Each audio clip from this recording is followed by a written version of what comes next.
So welcome to exam वाला guys. We are here for discuss previous year SSC most important question. जैसा आपको पता है कि हमारी मैथ की सीरीज़ चल रही है, उसी सीरीज़ में हम पढ़ेंगे.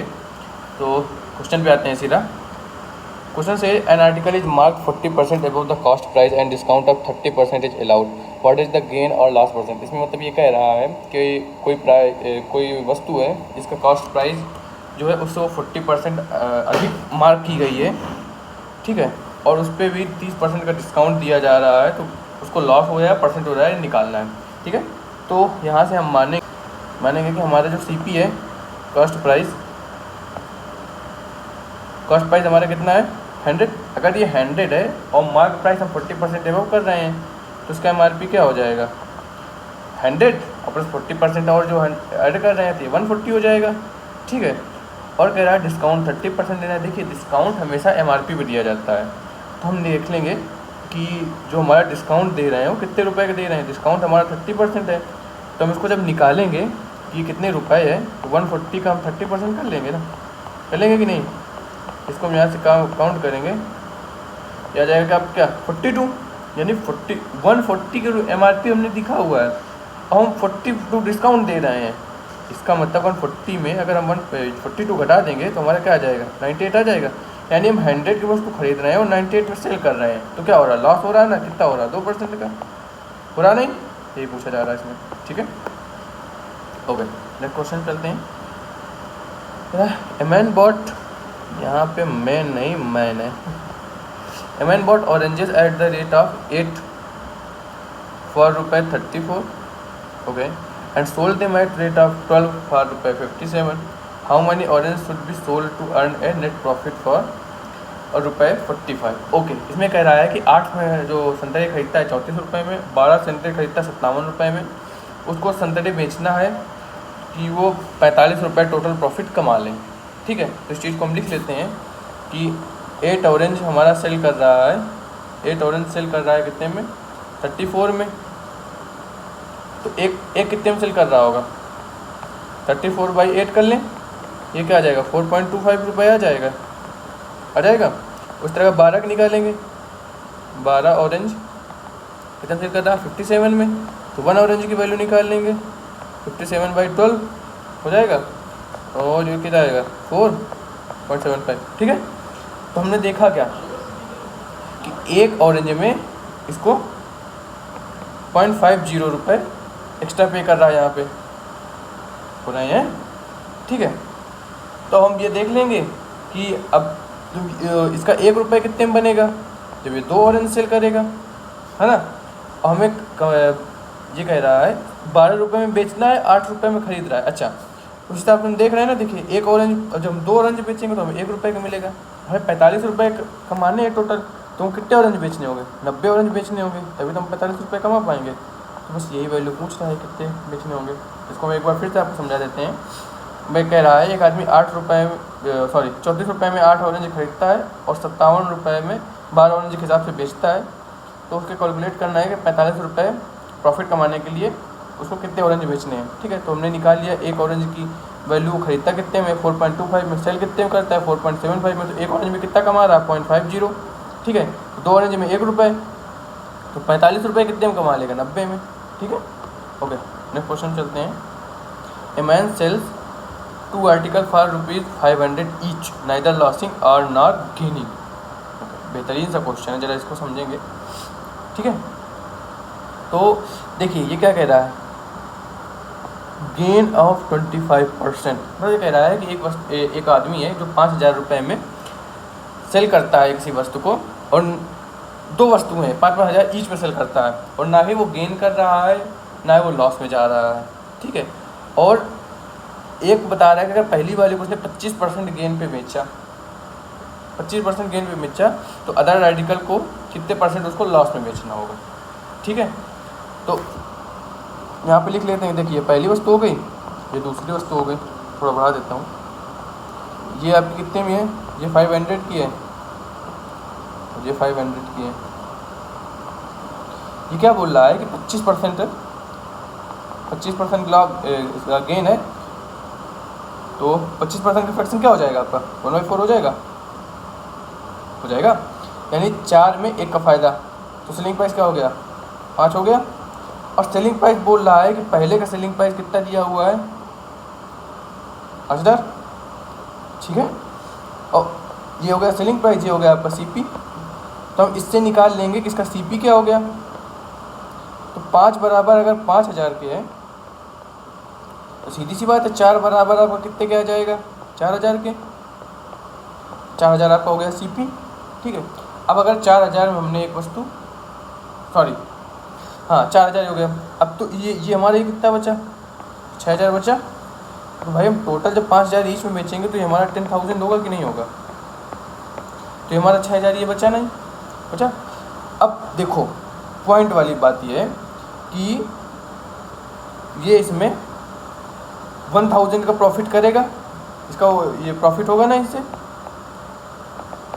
तो जब प्रॉफिट 1,000 है और तो हमें इसमें लॉस भी करना पड़ेगा 1,000 का, क्योंकि प्रॉफिट और लॉस बिल्कुल हो नहीं रहे हैं। अब 4,000 की वस्तु खरीदेगा, 5,000 में बेच रहा है तो उसको 1,000 का लाभ है ना। और 6,000 की वस्तु 5,000 में, तो इसको हमको लॉस भी 1,000 का कराना पड़ेगा, क्योंकि हमें प्रॉफिट और लॉस बराबर करना है। तो 1,000 का लॉस कराना पड़ेगा कितने में, 6,000 में, गुणे 100 कर लेंगे। इसको हम यहाँ से जब हल करेंगे तो ये आपका आ जाएगा 16 से ही 2/3, इसको आप कैलकुलेट कर लीजिएगा, आ जाएगा। तो इसका ऑप्शन हो गया बी। ओके, चलते हैं नेक्स्ट क्वेश्चन पे चलेंगे। कह रहा है by selling an article for ₹144 a person gains such that the percentage gain equal the cost price of the article. Okay, the cost price of the article is, ठीक है। कह रहा है कि एक आदमी है जो 144 रुपये में एक वस्तु को सेल करता है और जो उसका गेन परसेंटेज है वो इक्वल है उसके कास्ट प्राइस के,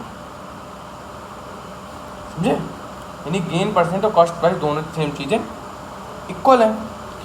तो हम यहाँ से लिख सकते हैं गेन परसेंट मतलब प्रॉफिट परसेंट जो है वो क्या है, तो आपका वो बराबर कॉस्ट प्राइस के, बराबर हम मान लेते हैं 1 के, ठीक है। और सेलिंग प्राइस इसका कितना दिया हुआ है 144, है ना। क्या पूछ रहा है, कॉस्ट प्राइस। तो हम प्रॉफिट परसेंटेज वाला फार्मूला लगाएंगे। प्रॉफिट परसेंटेज वाला फार्मूला क्या होता है, selling price minus cost price divide by cost price into 100 होता है। ये फार्मूला आप नोट कर लीजिएगा, इम्पॉर्टेंट फार्मूला है, ठीक है। ओके, तो अब इसको हम बस इसी में सारा का सारा रख लेंगे। पी परसेंट हमने क्या रखा है, ए। सेलिंग प्राइस कितना है 144 माइनस सी पी कितना है, ए डिवाइड बाई ए बराबर 100, तो सॉरी इंटू 100। इसको आप सॉल्व करेंगे तो ये आपको हो जाएगा a² और इसको आप अंदर गुणा कर लीजिए कि ये हो जाएगा a² इज इक्वल टू हो जाएगा 100 144 और उसके बाद ये 100 यहाँ से हो जाएगा, फिर आपको ये आ जाएगा कितना टोटल। मैं सीधे एक क्वेश्चन पे आ रहा हूँ, देखिए ये हो गया a² और कैलकुलेट करेंगे तो आ जाएगा ये आपका प्लस का 100 है और ये माइनस का ये वाला गुणा हो जाएगा, इसमें कितना आ जाएगा 14,400, ठीक है। तो इसको आप कैलकुलेट करेंगे तो क्या हो जाएगा 18 × 44 ना, और 180 माइनस 80 कर लें तो हमारा 100 आ जाएगा ना, a² प्लस का 180 a माइनस का 80 a माइनस का 1400। तो उसको आप सॉल्व कर लेंगे तो आपका एक पुस्तक में जाएगा 1 + 180 और आ जाएगा a माइनस का 80। यहाँ से a की वैल्यू कितनी आ जाएगी 80, ये तो हमें पूछ रहा है कॉस्ट प्राइस। और हमें ये प्लास्टिक वाला हम इसलिए नहीं लेंगे कि a बराबर इसका आ जाएगा माइनस का 180, तो हमें 100 से घटाना पड़ेगा, है ना। सीधे सीधे हमारी वैल्यू आ रही है, ये ले लेंगे, ठीक है। ये तो आप सब लोग सॉल्व कर सकते हैं ना, ये फार्मूला मैंने बता दिया, सॉल्व कर लीजिएगा। चलिए चलते हैं नेक्स्ट क्वेश्चन पे। कह रहा है an average age of 11 player of a cricket team is increased by 2 months, okay. Then how when 2 of them age 18 year and 20 year are replaced by 2 new player, the average age of the new player is, ठीक है। कह रहा है 11 player की cricket team है जिसका जो average है वो 2 month इंक्रीज हो जाता है। तो सबसे पहले हम एवरेज का फार्मूला क्या होता है, सम ऑफ टोटल नंबर बड़े नंबर, ठीक है। टोटल नंबर कितना दिया हुआ है आपका 11, एवरेज कितना, सॉरी सम नहीं दिया हुआ है ना, एवरेज हमें दिया हुआ है। एवरेज हमारा अच्छा 2 मंथ इंक्रीज हो रहा था, 2 मंथ हो गया ये, ठीक है। टोटल नंबर सम पता नहीं है हमको कितना है, टोटल कितने हैं 11, सम इसका कितना आ गया आपका आ जाएगा 22 मंथ। ये इंक्रीजिंग वाला है, इंक्रीजिंग वाला है ना, तो ये जो इंक्रीजिंग वाला है ये बटेगा सब 11 में, ठीक है, कोई दिक्कत नहीं। ठीक कह रहा है 2 नए मेंबर आते हैं, एक 18 साल का, एक 20 साल का, तो इनका सम कितना हो जाएगा, सम 2 न्यू मेंबर क्या हो जाएगा 18 + 20 28 हो जाएगा, ठीक है। तो कह रहा है कि इंक्रीजिंग हम निकाल लेंगे यहाँ पे कि आपकी जो टोटल इंक्रीजिंग है 28 साल ये हो गई, और 11 प्लेयर में जो 22 मंथ बढ़ रहा है ये, तो टोटल इंक्रीजिंग हम निकाल लेंगे कितनी हो रही है, टोटल इंक्रीजिंग कितनी हो रही है 28 साल ये और प्लस 22 मंथ 22 मंथ ये। और इनसे भाई देखो इन्हीं के आने से ही तो 2 मंथ इंक्रीज हुई है ना, और 18 और 20 इनके दी हुई है, उसमें 20 ये 22 मंथ और ऐड कर लेंगे, एवरेज निकालना है 2 से डिवाइड कर लेंगे, तो 2 से डिवाइड करेंगे तो अलग अलग करेंगे, यहाँ से आ जाएगा 14 आ जाएगा, कितना आ जाएगा, अरे कुछ गड़बड़ कर रहा हूँ क्या, ये आपका हो जाएगा, ये हो जाएगा आपका 38 है ना, हाँ ये आपका आ जाएगा 19, और ये आपका आ जाएगा 11 मंथ, यानी 19 ईयर और 11 मंथ, इनकी क्या हो जाएगी एवरेज एज। समझ में आया, एक बार फिर से रिपीट करूँ, चलिए ठीक है। पहले हम देखते हैं कि 2 मंथ जो ये इंक्रीज हो रही है ये कितने मंथ बन जाएंगे, फिर 22 मंथ बन जाएंगे। जब 2 प्लेयर छोड़ के जा रहे थे तो ये 3 इंक्रीज हो रही थी, और ये इंक्रीजिंग जो है ये इक्वल काउंट करेगा जो नए आ रहे हैं, तो नए जो हैं 18-20 साल की उम्र के हैं, ठीक है, और इंक्रीजिंग जो यही भरेंगे, तो इसका मतलब है सीधी सी बात ये कम होंगे, तो इनको हमने 22 महीने और दे दिए जो इनकी बढ़ रही थी पहले से। इसके बाद हमने उसको एवरेज निकालना था, 2 से डिवाइड कर दिया तो 19 साल 11 महीने इसका आ गया, ठीक है। तो देखिए यहाँ से आपके DI क्वेश्चन शुरू होते हैं, सिंपल DI है अभी, तो इसको सॉल्व करेंगे हम। आपको नहीं दिख रहा है तो हम उसको थोड़ा सा जूम कर देते हैं, इसे देख लीजिए आप थोड़ा सा, ठीक है।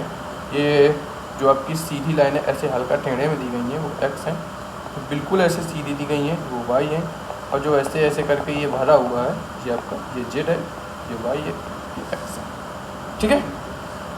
क्वेश्चन पे आते हैं, कह रहा है what is the difference between the production of company Z in 2004 and company Y इन 2000, ठीक है। तो Z 2004 और क्या है Y 2000, इसमें देखते हैं Z 2004 ये है, Z कौन सी है, Z ये वाली है, इसका प्रोडक्शन कितना है, हम सीधी लाइन पे देखेंगे तो ये आता है। हम देखते हैं कि यहाँ बीच में 100 का अंतर, यानी यहाँ पे ये 350 होगा, है ना। Z 2004 में कितनी है 350, और Y 2000 में Y कौन सा है, Y हमारी सीधी लाइन है, 2000 कहाँ पे है ये है, इसमें सीधी लाइन वाला ये है, ये कितना आया 250, इनके बीच का डिफरेंस कितना आ गया, कितना है 100 का डिफरेंस है ना, ये आ गया इनका आंसर, ठीक है। ओके, समझ में आया कि नहीं, चलिए चलते हैं नेक्स्ट क्वेश्चन पे।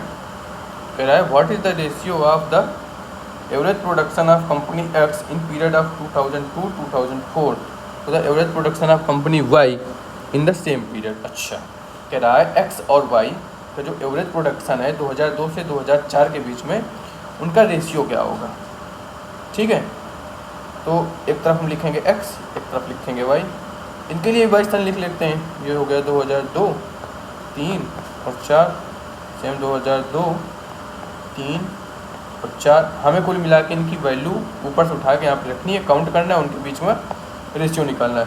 तो 2002 में ये रहा X का प्रोडक्शन कितना है, देखिए ये X का प्रोडक्शन ना, ये 2002 है, और ये X का प्रोडक्शन कितना हो गया आपका 250 हो गया, 250। 3 में देखते हैं कितना है, 3 में X का प्रोडक्शन कितना है 500, राइट। अच्छा 4 में देखते हैं X का प्रोडक्शन कितना है 400,